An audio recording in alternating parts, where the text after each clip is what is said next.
75세에 하나님의 부르심을 받았던 아브라함은 하나님이 그에게 주셨던 약속을 믿고 모든 것을 버리고 떠나게 됩니다. 그렇게 시작된 믿음의 여정이었고, 그의 믿음의 여정 가운데 기억될 만한 많은 사건들이 있었지만, 그 중에서도 오늘 우리가 함께 읽은 본문의 내용은 가장 기억이 될 만한 사건이 아닐까 생각이 되어집니다.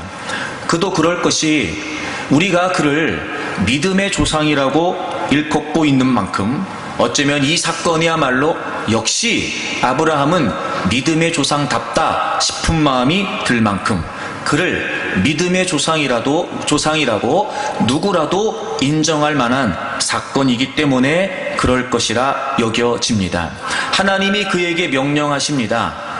하나밖에 없는 아들 이삭을 제물로, 번제의 제물로 하나님께 바치라는 겁니다. 어찌 보면 하나님이 이런 명령을 내리실 수 있을까 의심이 들 수도 있고, 아니 어떻게 100살에 주신 아들을 또 이제는 죽여서 제물로 바치라고 하실까, 그 어떤 상황으로도 이해가 되지 않을 수 있었으나 아브라함은 그 하나님의 명령에 그대로 따르게 됩니다. 그래서 3일길을 가서 하나님이 지시하신 산에 이르러 급기야 그 아들을 결박하여 제단 위에 올려놓고 칼을 치켜들게 되지요. 물론 하나님이 그 상황에서 아브라함을 멈추게 하셨으나 이미 아브라함은 그 아들 이삭을 제물로 드린 것이나 다름이 없었습니다. 그리고 하나님께서 이 사건의 결론을 맺으시기를, 내가 내 아들 내 독자까지라도 내게 아끼지 아니하였으니 이제야 내가 하나님을 경외하는 줄을 알겠다라고 그렇게 말씀하시면서 비로소 하나님이 아브라함의 믿음을 인정하시게 됩니다. 그런 걸 보면 오늘 이 사건은 하나님이 아브라함의 믿음을 시험해 보시려고 하는 사건이었습니다. 오늘 22장이 이렇게 시작합니다. 여러분 1절을 보시면, 그 일 후에 하나님이 아브라함을 시험하시려고 그를 부르십니다. 그렇습니다. 여러분, 이 사건의 의도는 무엇이었냐면 하나님이 아브라함을 시험하시는 것이었습니다. 특별히 여러분 1절 맨 앞에 그 일 후에 이렇게 되어 있는데, 여기에서 일이라고 하는 이 단어는 첫째, 원래 문자적인 의미는 말이라고 하는 표현이에요. 말이라고 하는 단어예요. 말. 그러니까 이 말은 지금까지 주어진 언약을 통괄적으로 지칭하는 내용이기도 합니다.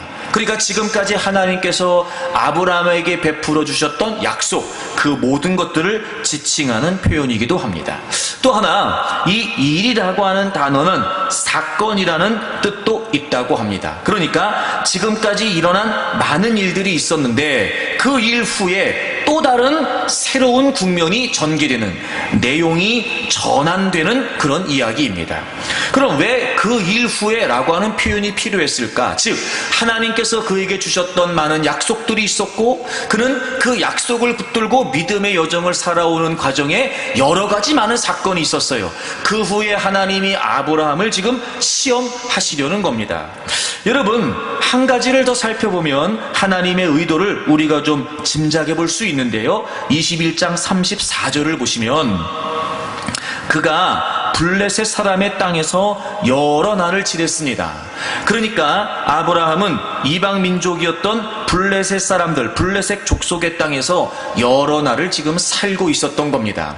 이 여러 날이 얼마 동안인지 정확히 우리가 알 수는 없습니다. 그런데 짐작해 볼 수 있는 근거가 있어요. 여러분 21장에 보면 이삭이 젖을 때는 잔치를 벌이는 장면이 나옵니다.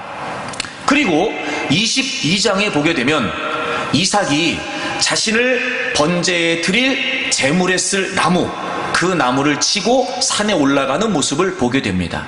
그러면 여러분, 젖을 뗐고 그리고 자신이 나무를 지고 산에 올라갈 정도로 성장을 했다면 적어도 약 10여 년 이상은 흘렀다는 걸 우리가 짐작할 수 있다는 거죠. 정확하게는 알 수 없으나 어쨌든 적어도 10여 년의 세월이 흘렀다는 건 우리가 짐작할 수 있단 말이죠. 그러니까 이런 거예요. 아브라함이 블레셋 족속들의 땅에서 약 10여 년을 보내고 있었던 거예요. 자, 하나님이 그에게 약속들을 주셨습니다. 물론 지금까지도 여러 가지 많은 사건들이 있었죠. 그런데 지금 아브라함은 블레셋 땅에서, 이방 땅에서 약 10여 년의 세월을 보내고 있었던 거예요. 그리고 이제 하나님이 지금 뭘 하기를 원하시는 거냐면, 그렇게 살고 있었던 아브라함의 믿음을 하나님은 시험을 통해서 확인해 보고 싶으셨던 거예요. 여러분, 이 시험이라고 하는 단어가요, 시험이라고 하는 뜻도 있지만 그래서 입증하다, 증명하다 이런 뜻도 있답니다.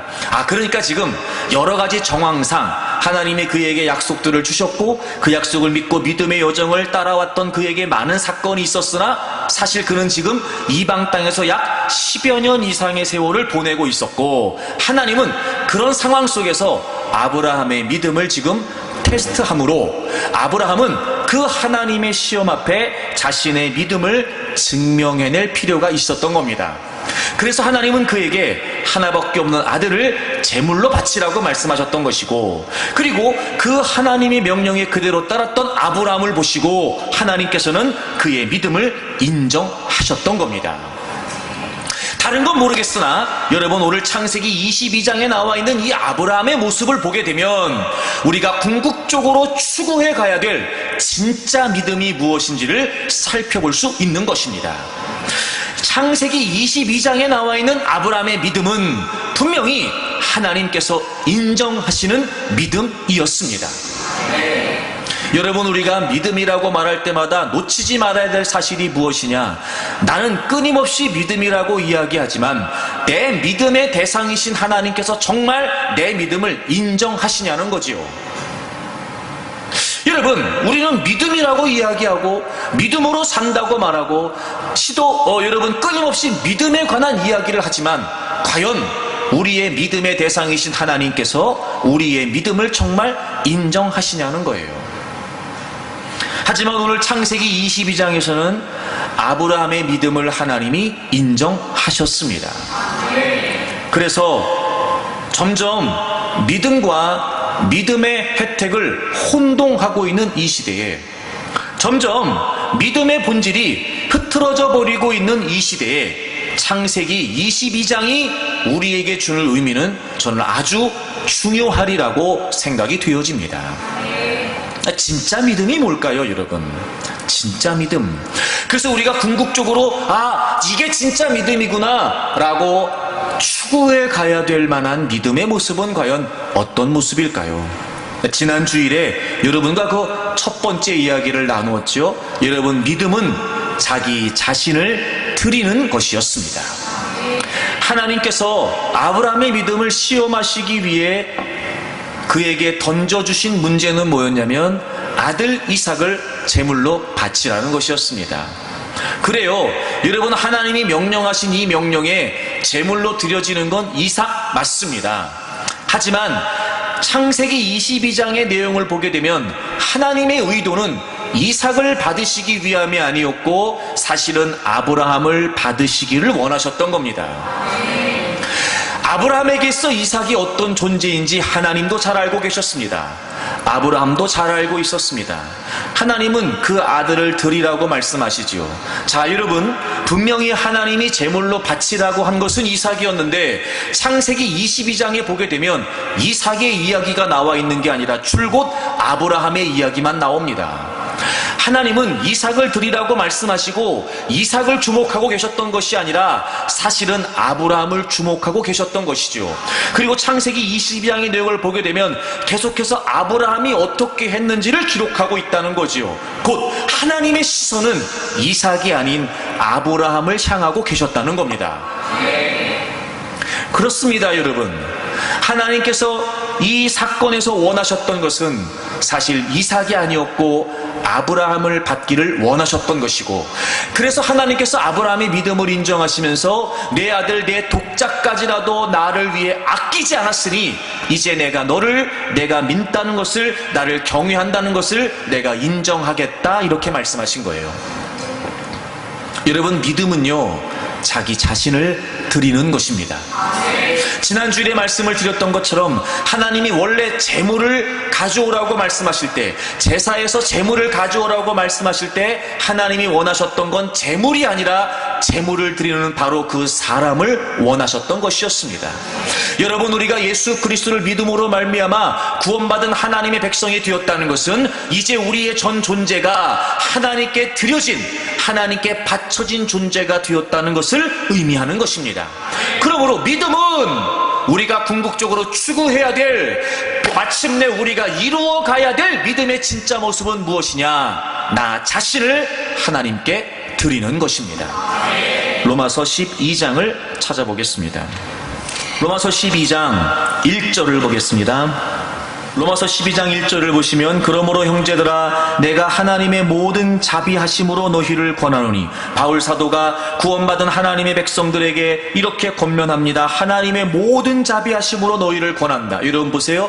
바울이 권면합니다. 근데 바울은 바울 자신의 이름으로 권면하지 않습니다. 하나님의 모든 자비하심으로 권한답니다. 여러분, 여기에서 하나님의 모든 자비하심이라는 것은 로마서 1장부터 로마서 11장까지 바울이 설명했던 하나님이 우리를 구원하시기 위해 베푸셨던 그 모든 은혜와 자비와 은총을 의미합니다. 그러니까 구원받은 하나님의 자녀들에게 당신들을 구원하신 하나님의 모든 자비하심으로 권면합니다, 이렇게 얘기하는 거예요. 그러니까 지금 로마서 12장 1절에서 바울이 우리에게 권면하고 있는 이 권면은 얼마나 중요한 의미를 담고 있다는 걸 우리가 알게 되는 겁니다. 하나님의 모든 자비하심으로 너희를 권한다. 너희를 권한다. 그리고 이렇게 이야기합니다. 너희 몸을, 여기서 몸은 육체를 의미하는 것이 아니라 우리의 전 존재를 의미합니다. 너희 몸을 하나님이 기뻐하시는 거룩한 산 제물로 드리라. 여러분, 여기서 하나님이 기뻐하신다는 표현을 우리가 잘 이해해야 되는데요, 이 기뻐하신다라고 하는 말은 원래 제사에 사용되었던 용어입니다.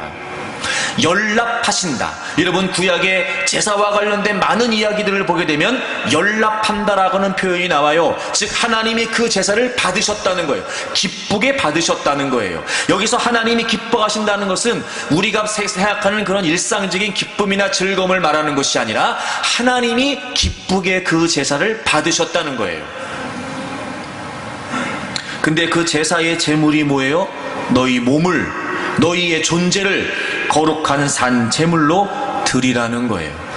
여러분, 여기서 드린다라고 하는 말이 offer, 바친다, 이런 뜻이에요. 바친다. 구원받은 하나님의 백성들에게 이야기합니다. 너희의 전 존재를 하나님께 드려지는 제단 앞에 올려놓고, 너희의 전 존재를, 너희들의 모든 삶을 하나님이 기꺼이 받으실 만한, 하나님이 흡족히 받으실 만한 제물로 너희들의 모든 존재를 바치라는 거예요. 이것이 너희가 드릴 영적 예배라는 겁니다. 여러분, 제가 이 영적이라는 말을 설명드린 적이 있는데, 관주 성경을 갖고 계신 분들은 이 영적이라고 하는 말에 숫자가 적혀 있을 거예요. 그 숫자를 따라가 보면 합당한, 이렇게 번역이 되어 있습니다. 합당한. 여러분, 하나님이 받으시는 예배 말입니다. 하나님이 받으시는 예배, 하나님이 기쁘게 받으시는 예배가 어떤 예배인지 아십니까? 우리의 전 존재가 하나님 앞에 제물로 드려지는 겁니다. 자, 보세요 여러분, 구약의 제사와 신약의 제사에서 형식은 다를지 모르지만 하나님이 그 제사를 통해 원하셨던 의도는 다르지 않습니다. 바로 우리 자신을 하나님은 원하시는 거예요. 그게 믿음입니다. 그런데 여러분, 우리가 이 중요한 믿음의 본질을 잃어버리고 삽니다. 믿음이라고 말하면서 내가 드려졌다는 것을 전제하지 않습니다. 하나님을 믿는다고 말하면서 내 모든 삶의 영역이 이미 하나님께 바쳐진 제물이 되었다는 사실을 인식하지 않습니다.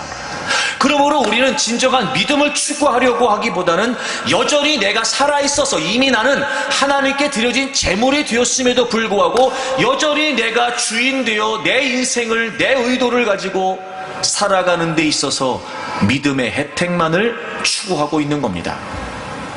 여러분, 믿음은 그게 아닙니다. 믿음은 자기 자신을 하나님께 드리는 것입니다. 이렇게 여러분, 우리가 하나님께 드려졌다는 게 무슨 의미일까? 하나님을 위해 바쳐졌다는 게 무슨 말일까? 14장은 또 이렇게도 설명합니다. 여러분 14장을 가보세요. 로마서 14장 7절을 보겠습니다. 우리 중에 누구든지 자기를 위하여 사는 자가 없고 자기를 위하여 죽는 자도 없다. 이런 왜 이렇게 표현했을까? 왜 우리 중에 누구든지 자기를 위해 살고 자기를 위해 죽는 자, 즉 자기를 위해 산다는 게 이제는 허용되지 않는다는 거지요. 8절, 그러면 우리가 살아도 주를 위해 살고 죽어도 주를 위해 죽나니 그러므로 사나 죽으나 우리가 주의 것이로다. 여러분 보십시오. 우리가 믿음으로 구원받았다는 게 무슨 의미라고요? 우리의 전 존재가 하나님께 제물로 바쳐졌다는 의미였습니다. 자, 그럼 이제 우리가 누구의 것이 된 겁니까? 하나님의 것이 된 거예요. 여러분이 누구의 것이 된 겁니까? 네, 분리해도 대답을 하세요. 여러분이 누구의 것이 됐어요? 하나님의 것이 됐습니다. 그러니 이제부터 우리는 주님의 것이 됐기에 나를 위하여 사는 삶은 끝났습니다. 주를 위하여 산다는 거예요. 왜요? 주님의 것이 됐으니까요. 9절을 다 같이 읽어볼까요? 9절을 다 같이 읽습니다. 시작.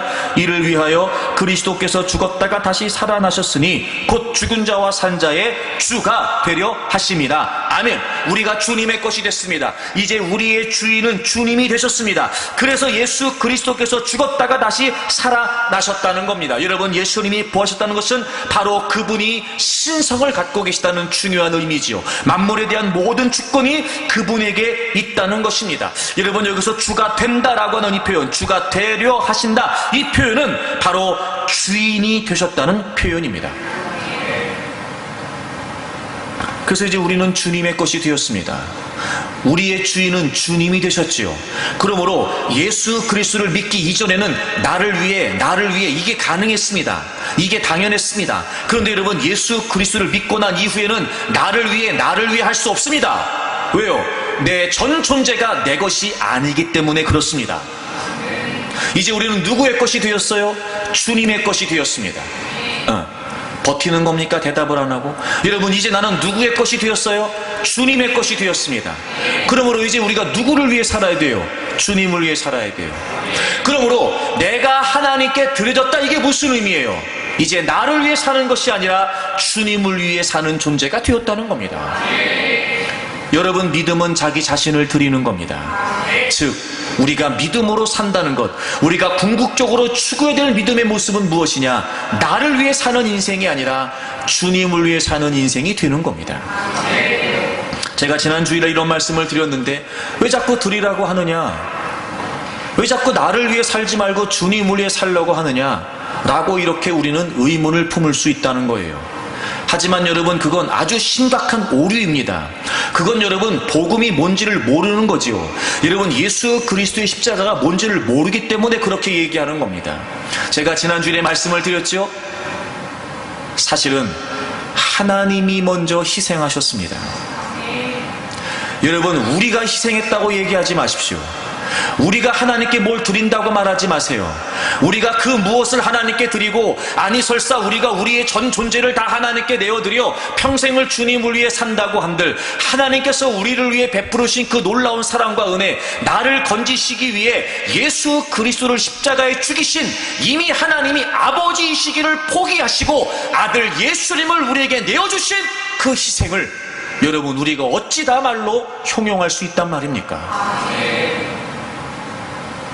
하나님께서 우리에게 베풀어 주신 사랑을 깨달으면 깨달을수록 내가 그 어떤 걸 주님을 위해 드린다고 한들 모자라다고 느껴질 뿐입니다.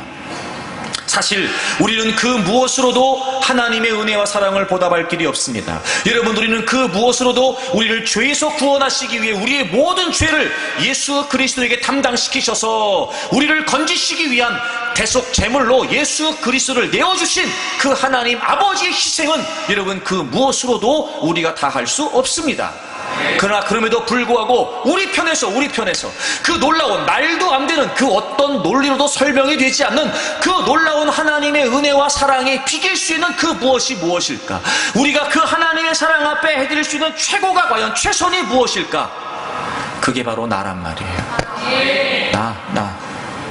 물론 그거로도 모자랍니다. 그거로도 부족합니다.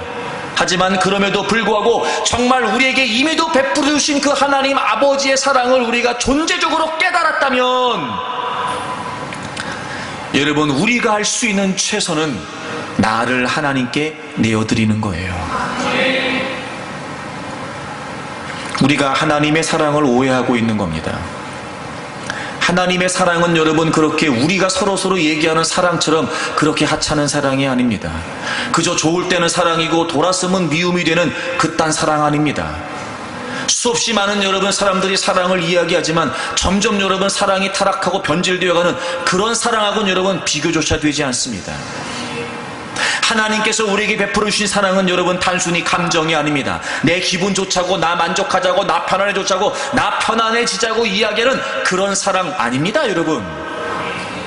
하나님의 사랑은 실제로 하나님의 아들 예수 그리스도께서 우리의 모든 죄를 담당하시고 십자가에서 죽으셨던 우리에게 보여주신, 우리가 하나님께서 우리를 사랑하신다라고 증명해 주신 진리입니다.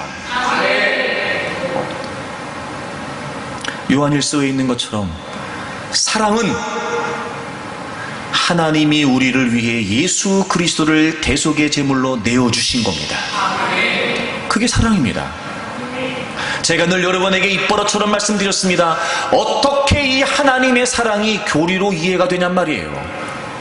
어떻게 이 하나님의 사랑이 머리로 이해가 되냐 말입니다. 여러분, 이게 논리적으로 설명이 됩니까? 하나님 예수 그리스도와 여러분 우리와 존재적으로 비교가 됩니까? 가치가 비교가 됩니까? 도대체 무슨 이유로, 어떤 이유로 하나님이 예수님을 포기해야 되냐 말입니다. 왜요? 뭐 때문에? 여러분, 이건 단순히 설명되는 이야기가 아닙니다. 여러분, 이건 단순히 우리가 머리로 지성으로 이해될 수 있는 게 아니에요. 근데 여러분, 점점 복음을 우습게 생각합니다. 점점 예수 그리스도의 십자가를 평가 철학합니다. 마치 여러분 그것은 시대착오적인 것처럼. 그러니 여러분, 복음이 분명하지 않으니까 믿음이 허물어지는 겁니다. 그리고 말입니다, 내가 조금이라도 헌금이나 하고 내가 뭐라도 하면 마치 내가 하나님 앞에 한 의무로 다한 것처럼, 과연 그가 하나님의 사랑을 하는 걸까? 과연 그가 하나님의 십자가를, 하나님께서 우리를 위해 예수 그리스도를 보내주신 그 놀라운 은혜를 깨닫기는 하고 있는 걸까? 차라리 그 하나님의 사랑이 깨달아지지 않는다면 그것 때문에 가슴을 치고 하나님께 은혜를 구하면 될걸. 마치 나는 십자가를 다 이해한 듯, 마치 나는 하나님의 사랑을 다 알고 있는 듯, 그래서 내가 하나님께 이만큼 하는 듯. 여러분, 우리가 그렇게 하면 안 됩니다. 그렇게 하면 안 됩니다. 적어도 나를 위해, 나를 건져주시기 위해 아들 예수님을 십자가에서 기꺼이 못 박으셨던 그 하나님 아버지의 사랑을 존재적으로 깨닫는다면, 내가 더 주님을 위해 살지 못하고, 내가 더 주님을 위해 존재하지 못하고, 내가 더 주님께 드리지 못하는 것 때문에 가슴을 아파해야죠. 나는 왜 이거밖에 안 되는 걸까? 이게 과연 나의 최선일까? 정말 내 전 존재가 하나님께 드려진 게 맞는가? 나는 왜 여전히도 이기적으로밖에 살 수 없는 걸까? 끊임없이 여러분 믿음 앞에서, 하나님의 십자가 앞에서, 예수 그리스도의 십자가 앞에서 여러분 우리의 부족한 부분 때문에 우리가 부끄러워해야 되는 게 맞지 않냔 말이에요. 여러분, 믿음은 자기 자신을 드리는 겁니다. 그러나 그것은 그냥 안 됩니다. 그것이 가능해질 수 있는 이유는 딱 하나입니다. 우리에게 강권하신 그리스도의 사랑입니다. 그게 분명해지면 됩니다. 그러니 뭘 그렇게까지 믿어야 되느냐, 뭘 자꾸 드리라고 하느냐, 뭘 자꾸 주님을 위해 살려고 하느냐, 이렇게 얘기하지 말고 정말 여러분들을 위해 예수 그리스도께서 십자가에서 죽으시고 부활하심으로 여러분이 하나님의 자녀가 되었다는 사실을 믿는다면 이제라도 늦지 않았습니다. 그 자리에서 나에게 베푸르신 하나님의 사랑이, 그 십자가가 어떤 의미인지를 절절하게 깨닫기 위해 주님의 도우심을 구하십시오. 그리고 거기서부터 다시 시작하는 거예요. 그 십자가의 자리에서부터, 그 하나님의 사랑의 자리에서부터 내가 어떤 존재인지, 나에게 어떤 사랑이 베풀어졌는지, 나에게 어떤 은혜가 베풀어졌는지, 여러분 거기서부터 다시 시작하는 겁니다. 우리가 궁극적으로 추구해 가야 될 믿음의 모습은 자기 자신을 드리는 겁니다. 두 번째, 여러분, 우리가 진정으로 추구해 가야 될 믿음의 모습은 또 무엇일까요? 여러분, 제가 서두에서도 말씀을 드렸습니다만 하나님께서 아브라함이 75세 때 그에게 약속을 두 가지 주세요. 내가 너로 큰 민족을 이루어 주겠다. 그리고 내가 너를 복의 통로로 삼아줄 거다. 복 그 자체가 되게 할 거다. 이렇게 말씀하시죠. 그 두 가지 약속을 믿고 아브라함은요, 놀라운 결단을 합니다. 자기가 지금까지 살아왔던 모든 배경, 모든 관계, 또 자기가 지금까지 살고 있었던 모든 기득권, 소유하고 있었던 모든 것들을 다 포기하고, 그리고 하나님의 약속 하나 믿고 떠납니다. 놀랍지 않습니까? 어떻게 약속 한마디 믿고 다 버리고 떠날 수 있을까?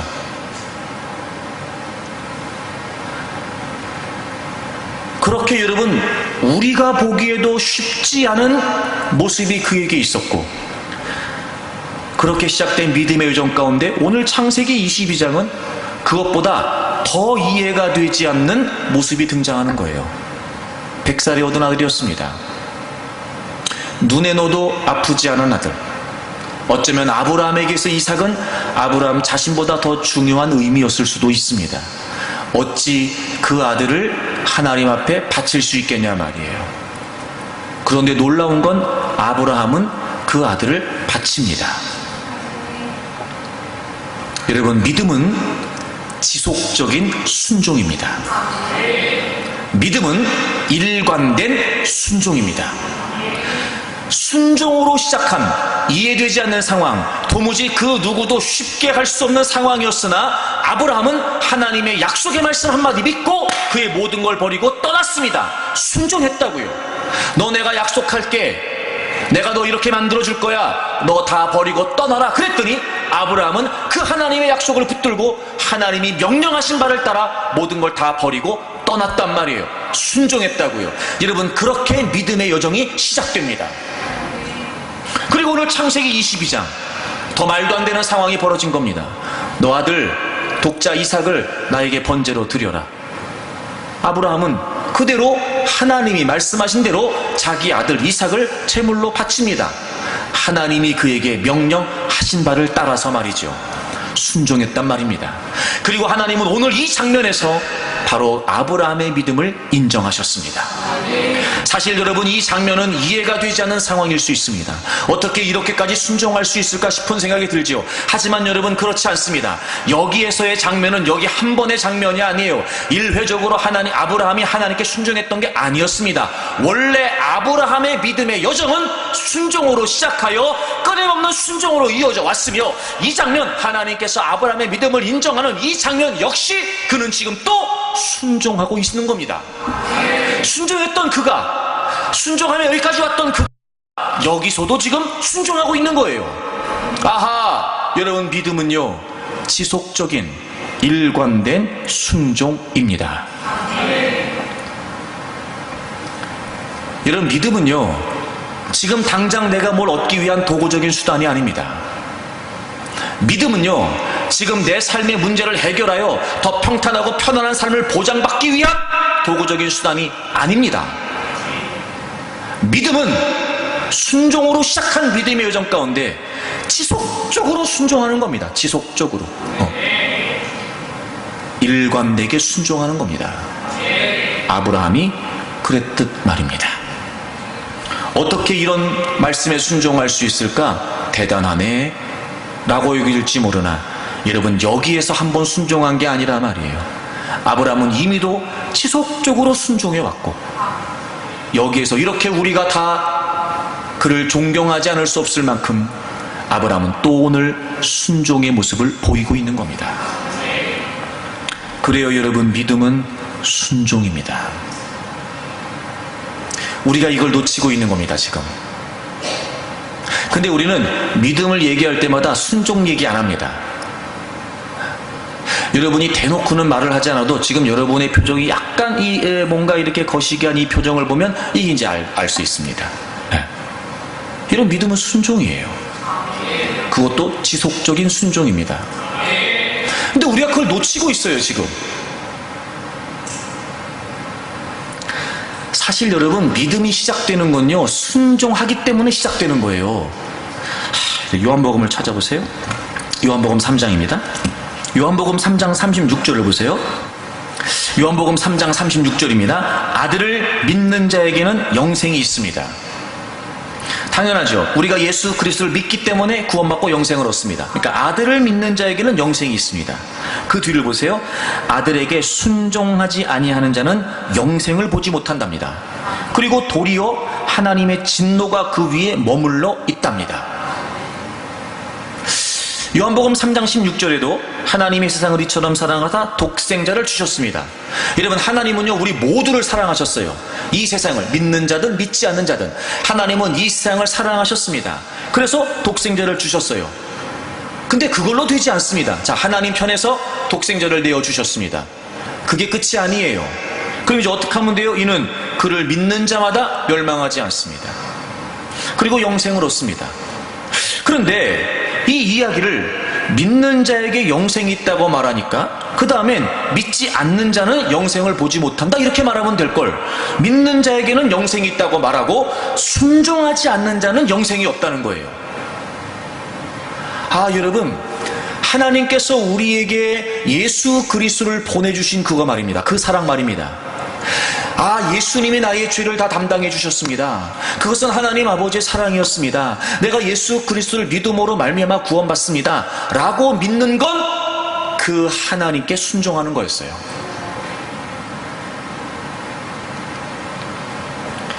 믿으면 영생이 있답니다. 순종하지 않으면 영생이 없답니다. 예수 그리스도를 십자가에서 죽이시고 하나님이 우리에게 말씀하십니다. 믿으면 구원받는다는 거예요. 믿지 않으면 구원받지 못합니다. 믿지 않는다는 건 순종하지 않는 겁니다. 그러니까 믿는다는 건 무슨 말이에요? 순종한다는 말이에요. 원래 여러분, 우리의 믿음이 시작된 건 순종이었습니다. 순종. 여러분, 이스라엘 백성들 광야 사건 기억하십니까? 불뱀에 물려 다 죽어가고 있었습니다. 백성들이 살려달라고 아우성을 치고 모세가 하나님께 방법을 구하죠. 하나님 모세에게 말씀하십니다. 불뱀의 형상을 만들어라. 놋뱀을 만들어라. 장대에 매달아 높이 들어라. 그리고 백성들에게 이야기하라. 이 놋뱀을 쳐다보는 사람은 살 거라고. 모세가 백성들에게 얘기합니다. 여러분, 하나님 말씀하셨습니다. 이 장대에 매달린 뱀을 보면은요, 다 살아난답니다. 그럼 살고 싶으면 어떻게 하면 됩니까? 순종하면 돼요. 놋뱀을 보면 된다고요, 여러분. 장대에 매달린 놋뱀을 보면 사는 거예요. 안 보면 죽습니다. 실제로 그랬습니다. 장대에 매달린 놋뱀을 바라보는 사람들은 살았습니다. 즉, 하나님이 제시하신 방법대로 순종한 사람들은 살았죠. 하지만 장대에 매달린 놋뱀을 보지 않은 사람들은 그대로 죽었습니다. 하나님이 우리의 죄를 담당하시고 우리를 구원하시기 위해 예수 그리스도를 십자가에 매다셨습니다. 그리고 제시하셨습니다. 그것만 믿으라고, 그것만 바라보라고. 그러면 살려주시겠답니다. 그럼 우리 어떻게 하면 사는 거예요? 순종하면 사는 겁니다. 여러분, 그게 믿음의 시작이었습니다. 그래요, 여러분, 우리의 믿음의 여정도 순종으로 시작했습니다. 믿음은 순종입니다. 그러므로 우리가 믿음의 여정을 걷고 있을 때 끊임없이 우리는 뭘 염두에 둬야 되느냐? 내가 지금 걸어가고 있는 이 믿음의 여정이 하나님의 명령을 받들어 하나님의 말씀을 쫓아 지금 순종의 길을 걷고 있냐는 겁니다. 믿음의 길을 걷고 있다는 건 순종의 길을 걷고 있다는 겁니다. 믿음은 지속적인 순종입니다. 그러므로 여러분, 저는 여러분들이 믿음을 오해하지 않기를 바랍니다. 끊임없이 여러분이 믿음에 관해 이야기할 때마다 지금 내 믿음이 어떤 믿음일까 점검해 볼 때마다 내가 지금 순종의 길을 걷고 있는지를 살필 수 있기를 바랍니다. 그래서 사실 여러분, 하나님이 시험하실 때 하나님의 의도가 뭐냐면 바로 그 순종이었어요. 신명기를 찾아보세요. 신명기 8장을 보겠습니다. 신명기 8장을 보세요. 2절을 보시면 네 하나님 여호와께서 이 40년 동안에 내게 광야길을 걷게 하신 것을 기억하라. 이는, 그러니까 40년의 광야 생활, 이는 너를 낮추시며 너를 시험하사 내 마음이 어떠한지 그 명령을 지키는지 지키지 않는지 알려 하심이라. 이스라엘 백성에게서 광야 40년은 하나님이 그들을 테스트하시는 기간이었습니다. 그 시험의 의도가 무엇이었습니까? 너를 시험하사 내 마음이 어떠한지 그 명령을 지키는지 지키지 않는지 알려 하심이라. 여러분, 하나님이 시험하신 의도가 뭐예요? 하나님의 명령을 지키는지 지키지 않는지. 그게 하나님의 시험이에요. 즉, 하나님이 그들을 구원하셔서 하나님 백성 삼으셨습니다. 이제부터 하나님이 그들을 인도해 주시면서 너희들은 내 백성이다. 그러니 너희들은 이제 내 명령을 따라라. 그리고 그들이 광야 생활을 시작합니다. 그러니 하나님은 끊임없이 그들을 테스트하시는 겁니다. 무엇을요? 그 하나님의 명령을, 하나님의 백성된 그들이 하나님의 명령을 지키는지 지키지 않는지 하나님은 확인하시는 겁니다. 그리고 그 예를 뭐로 들고 있어요? 3절에 보시면 만나 얘기를 들고 있습니다. 너를 낮추시며 너를 줄이게 하시며 또 너도 알지 못하며 내 조상들도 알지 못하던 만나를 내게 먹이신 것은 사람이 떡으로만 사는 것이 아니요 하나님의 입에서 나오는 모든 말씀으로 사는 줄을 내게 알려하려 하심이라. 여러분, 하나님이 그들에게 만나를 주신 것은 다른 의도가 아니었습니다. 물론 표면적으로는 그들에게 양식을 공급하시기 위함이었으나 사실 하나님의 의도는 그들이 하나님 말씀을 지키는지 지키지 않는지에 대한 의도였습니다. 여러분, 출애굽기 16장을 가보실까요? 분명히 하나님이 말씀하셨습니다. 출애굽기 16장을 가보세요. 4절을 보시게 되면 그때 여호와께서 모세에게 이르시되 보라 내가 너희를 위하여 하늘에서 양식을 비같이 내리리니 백성이 나가서 일용할 것을 날마다 거둘 것이라. 여러분, 이게 뭐지요? 만나예요. 그 다음 보세요. 만나를 주신다고 말하면서 이같이 하여, 그러니까 매일같이 그렇게 너희들에게 하늘에서 양식을 공급하는 바로 그것을 통해 그들이 내 율법을 준행하나 아니하나 내가 시험하리라. 여러분, 하나님이 만나를 주신 의도가 뭐였습니까? 그들이 하나님의 말씀을 지키는지 지키지 않는지 시험하시기 위함이었다고요. 하나님 왜 시험하시는 거예요? 하나님 말씀을 지키는지 지키지 않는지.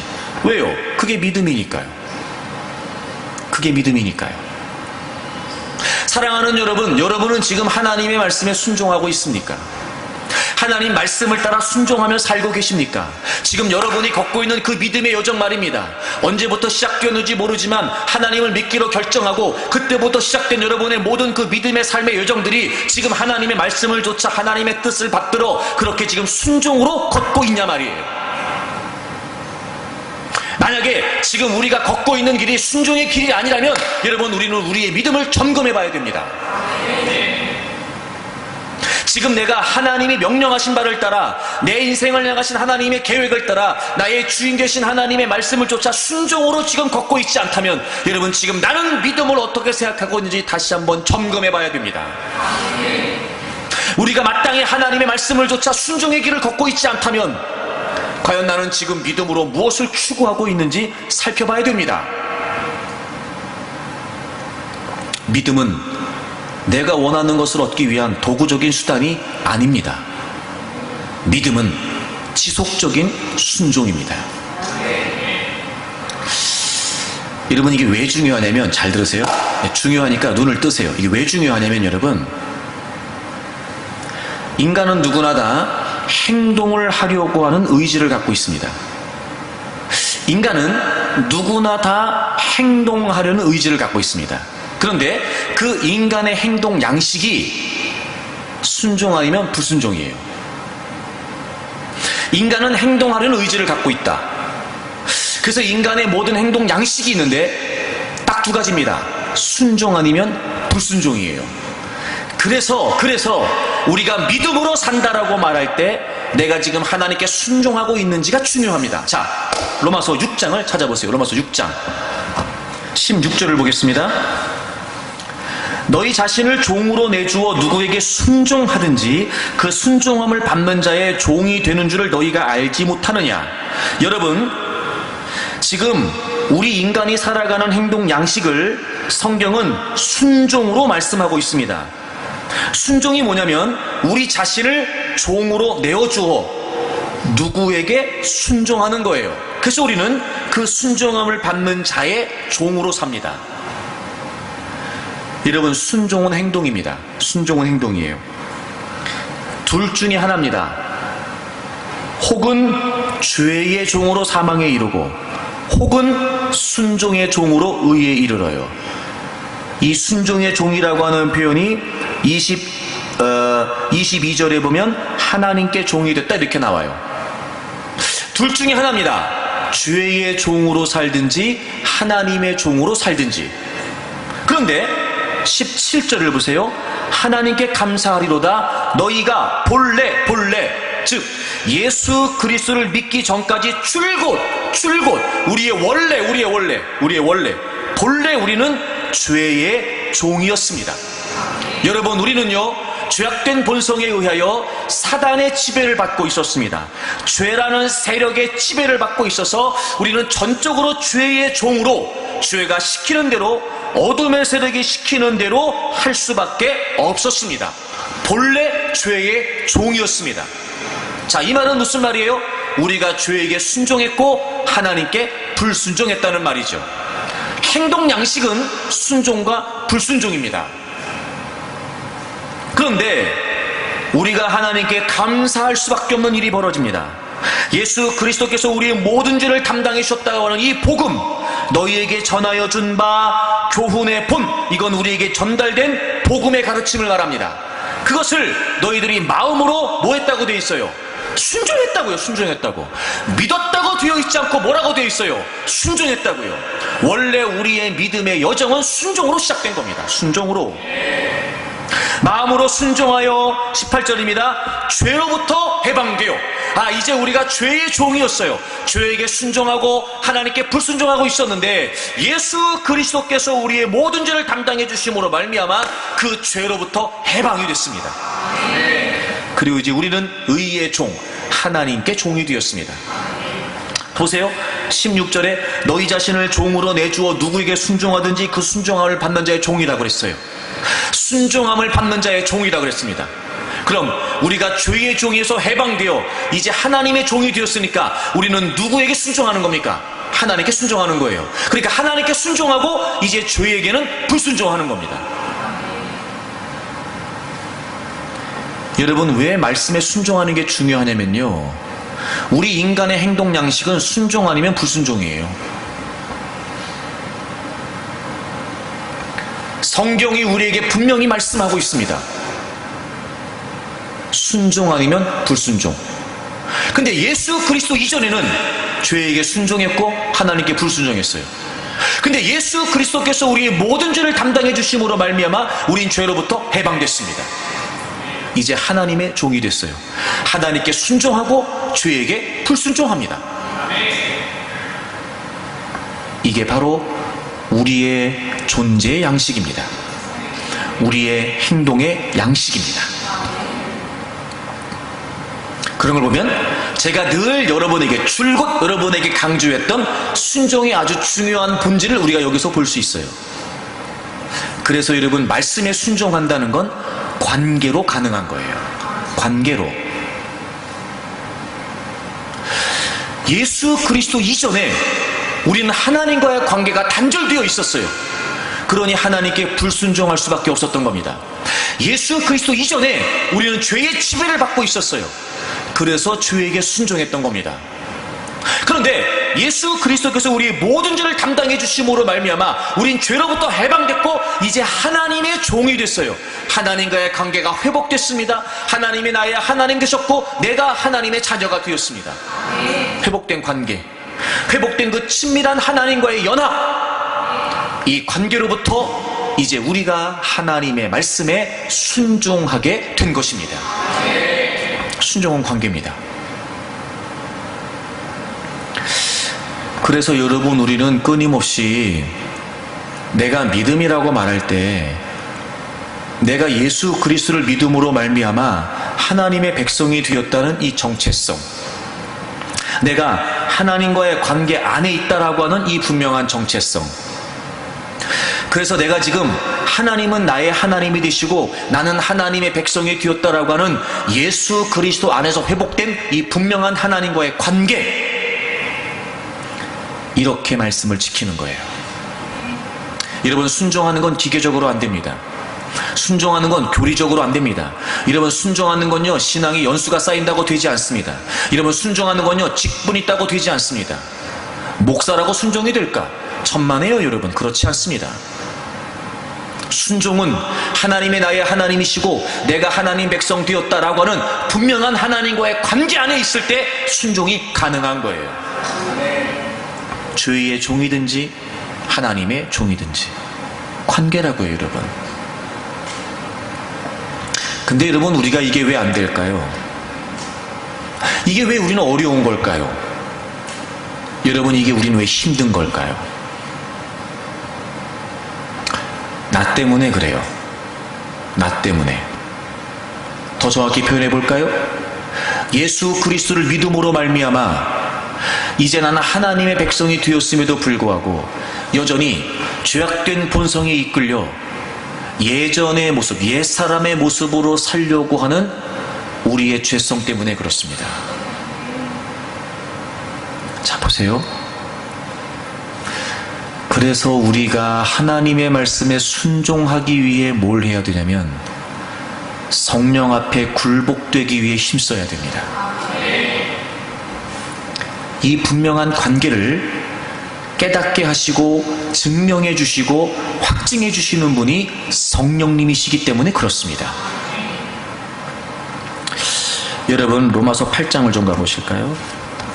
9절을 먼저 보시면, 만일 너희 속에 하나님의 영이 거하시면 너희가 육신에 있지 않고 영에 있나니 누구든지 그리스도의 영이 없으면 그리스도의 사람이 아니라. 제가 여러 차례 이 본문을 설명드린 적이 있는데, 이 말은 원래 헬라어 원문에는 9절이 앞뒤가 바뀌어 있다고 제가 말씀드렸고, 너희가 육신에 있지 않고 영에 있다라고 이렇게 이야기를 한 거였어요. 왜냐하면 너희 속에 하나님의 영이 거하시기 때문이다, 이런 의미라고 말씀을 드렸습니다. 바울은 자신의 서신서에서 또 자신의 복음서에서 끊임없이 사도 바울은 예수 그리스도를 믿는 자 안에 이미 성령 하나님께서 거하신다고 주장하고 있습니다. 여러분, 예수 그리스도를 믿는다면 우리 안에 성령님이 거하십니다. 그리고 그 성령님은 우리 속에서 어떤 역사를 일으키시냐면 14절부터 보세요. 14절. 무릇 하나님의 영으로 인도함을 받는 사람은 곧 하나님의 아들이라. 자, 보세요. 우리가 하나님을 믿어요. 우리가 하나님의 백성 됐어요. 그게 뭐라고요? 하나님의 영으로 인도를 받는다고요. 이게 뭐예요? 순종이에요. 우리 안에 성령님이 거하세요. 이제부터 우리는 성령님께 순종해요. 그게 하나님의 자녀라고요. 그게 하나님의 백성이라고요. 그리고 왜냐하면 이제 이유를 설명해요. 그러면 우리가 이제 하나님을 믿어서 하나님의 자녀가 됐기 때문에 우리는 이제 하나님의 성령의 인도하심, 그 하나님께 순종해야 돼요. 이유가 있다면, 그래서 15절과 16절에서 14절의 이유를 설명해요. 우리 성경에 빠져있는데 15절 맨 앞에 원문에는 왜냐하면 이렇게 되어 있어요. 왜냐하면 너희는 다시 무서워하는 종의 영을 받지 않고 양자의 영을 받았으므로. 여러분, 여기서 두 번 다 영이 나오는데 학자마다 의견이 분분해요. 그런데 종의 영, 양자의 영, 이것을 성령의 두 가지 모습으로 비유했다라고 설명해요. 이게 무슨 의미냐면, 우리가 받은 성령은 종의 영이 아니라 아들의 영이라는 거예요. 이 종의 영이라는 말은 우리를 종으로 속박하고 억압하는 걸 의미해요. 우리가 죄의 종이었을 때처럼 성령님께서는 우리를 억압하고 속박하는 분이 아니라는 의미예요. 우리에게 주어진 성령님은, 우리가 받은 성령님은, 우리 안에 거하시는 성령님은 우리를 압박하고 억압하고 하는 성령님이 아니라는 거예요. 그런 영이 아니라 우리가 받은 영은 양자의 영, 아들이라는 의미예요. 여러분이 양자라고 하는 말은 법적 용어예요. 법적 용어. 우리가 보통 이렇게 왜 양자, 우리가 쓰는 그런 표현이 아니고요. 이 양자라고 하는 말은 아들이란 말이에요. 근데 아들 플러스 자리에 두다 라고 하는 이 두 단어가 합성돼서 이건 법적 용어예요. 다시 말하면 아들로서의 모든 특권을 부여받고 동시에 아들로서의 의무를 이행한다는 거예요. 법적 용어 양자라는 말이. 그래서 우리 안에 거하시는 성령님은 우리에게 아들의 영이 되세요. 그래서 우리가 아빠, 아버지라고 부르짖는다는 거예요. 그러니까 우리 안에 거하시는 성령님께서 우리가 하나님의 자녀라고 하는 사실을 깨닫게 하심으로 우리로 하여금 아버지라고 하나님을 부르게 한다는 거예요. 자, 그러니까 내가 하나님의 자녀가 됐고 하나님이 나의 하나님 되셨다, 이걸 깨닫게 하시는 분이 누구세요? 우리 안에 거하시는 성령님이세요. 그래서 16절을 보세요. 성령이 친히 우리의 영과 더불어, 그러니까 예수 그리스도를 믿음으로 말미암아 회복된 우리의 영과 우리 안에 거하시는 그 성령님께서 친히 우리가 하나님의 자녀인 것을 증언하신다고요. 자, 믿음은 순종입니다. 근데 우리는 순종이 쉽지 않습니다. 우린 두 가지 행동 양식을 갖습니다. 순종 아니면 불순종입니다. 우린 죄에게 순종했고 하나님께 불순종했었습니다. 예수 그리스도로 말미암아 이제 죄에게 불순종하고 하나님께 순종하는 존재가 되었습니다. 회복된 하나님과의 관계 안에서. 근데 우린 이게 여전히 쉽지 않습니다. 하나님과의 관계가 원만하지 않습니다. 하나님과의 관계가 깨달아지지도 않습니다. 관계 속에서 믿음으로 살려고 하지도 않습니다. 그런데 그 고리를 풀 수 있는 비결이 뭐냐? 우리 안에 거하시는 성령님이세요. 성령님은 끊임없이 우리 안에서 우리가 하나님의 아들이라고 하는 사실을 깨닫게 하십니다. 성령님은 회복된 우리 영과 더불어 우리가 하나님의 자녀라고 하는 걸 확인시켜 주십니다. 그러므로 우리로 하여금 하나님을 우리의 아버지로 여기고 아버지로 부르짖고 아버지로 섬기고 아버지로 깨달을 수 있도록 역사하십니다. 자, 보세요. 그럼 우리가 성령님이 우리 안에 거하십니다. 성령님이 끊임없이 우리로 하여금 하나님이 우리의 아버지이시고 우리가 하나님의 자녀 됐음을 깨닫게 하십니다. 그 관계가 분명해지는 거죠. 그 관계가 확실해지는 거죠. 그럼 내가 하나님 백성 됐다는 사실을 깨닫고 이제 내가 하나님 말씀 안에서 내가 하나님의 뜻을 쫓아야 되겠다, 이게 분명해지는 겁니다. 성령님께서 역사하시는 거예요. 보세요. 제가 늘 여러분에게 주장했습니다. 여러분, 우리가 성령을요 바르게 이해해야 됩니다. 성령을. 우리 안에 거하시는 성령님께서 하시는 일, 정말 성령을 체험했다, 정말 성령을 깨달았다, 정말 성령으로 충만하다, 우리가 진정으로 추구해야 될 성령 충만의 모습이 뭡니까? 끊임없이 우리 안에서 회복된 하나님과 나 사이의 관계를 증언하시는 그 성령으로 말미암아 이제 우리는 하나님의 말씀의 인도하심을 받는 겁니다. 그게 성령 충만입니다. 여러분, 우리가 추구하는 성령 충만은 뭘 보는 게 아니에요. 우리가 추구하는 성령 충만은 뭘 하겠다는 게 아닙니다. 우리가 추구하는 성령 충만은 우리 안에 거하시는 성령 하나님이 깨닫게 하시는 하나님과 나 사이에 회복된 관계, 하나님이 나의 하나님, 난 하나님의 자녀. 그러므로 그 성령 하나님께서 우리를 이끌어 가시는 대로 나 자신을 쳐서 복종시키고 굴복시킴으로 하나님의 말씀에 순종하는 겁니다. 그게 믿음이에요. 문제가 뭐예요? 납니다. 우린 성령께 굴복하려고 힘쓰지 않습니다. 여러분, 왜 기도합니까? 왜 말씀을 읽지요? 왜 말씀을 들어요? 왜 예배를 드립니까? 우리는 우리 안에 거하시는 성령님께 굴복하려고 하지 않습니다. 오히려 우리는 말씀을 통해 많이 알고 기도하면서 내가 성령님을 조종하려고 하죠. 내가 하나님을 조종하려고 합니다.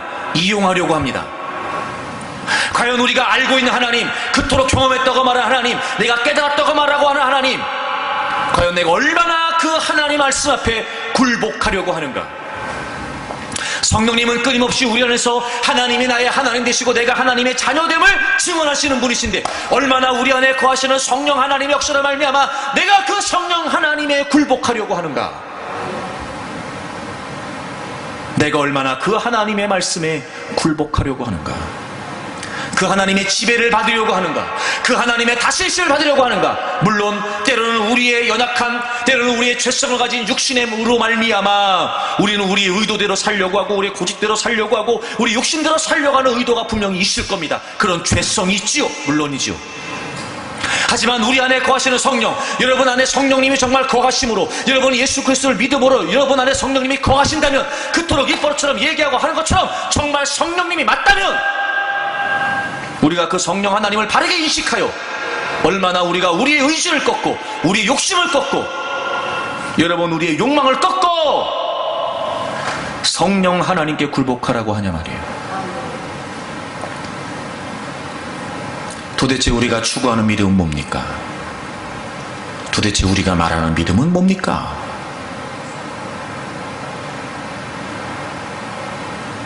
순종이 어려운 이유는 내가 성령님께 굴복하지 않기 때문입니다.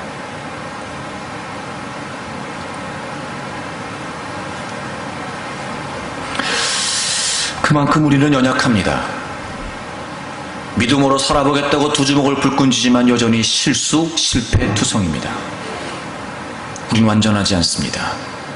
그러므로 여러분 제발 그 어떤 상황에서도 불완전하고 무지한 여러분 자신을 내세우지 마십시오.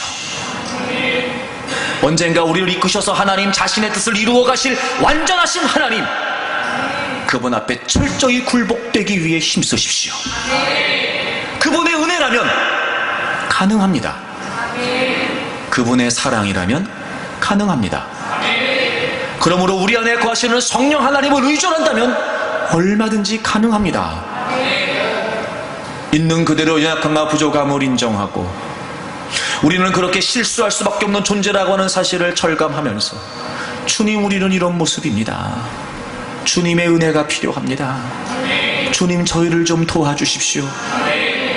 우리의 믿음의 눈을 열어주시고 마침내 하나님 자신의 뜻을 우리 안에 이루어 가실 그날을 기대하게 해주십시오.